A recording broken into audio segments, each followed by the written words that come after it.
They're paid 3 different ways, and the average is going to be $50 per trip. So it's going to the appointment is a trip, coming back trip. So that's $100 per round trip. So if you have 800 companies in Minnesota that are NEMT companies, they all own 20 vehicles, and they're all making 10 trips a day, and it's $50 per trip.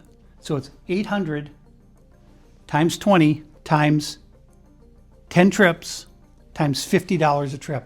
Do the math. And the reality is, how many of these trips are being provided? 0.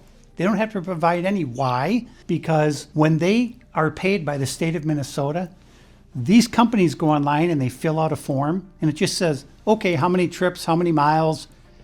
They submit that electronically to the state, and boom, they get paid.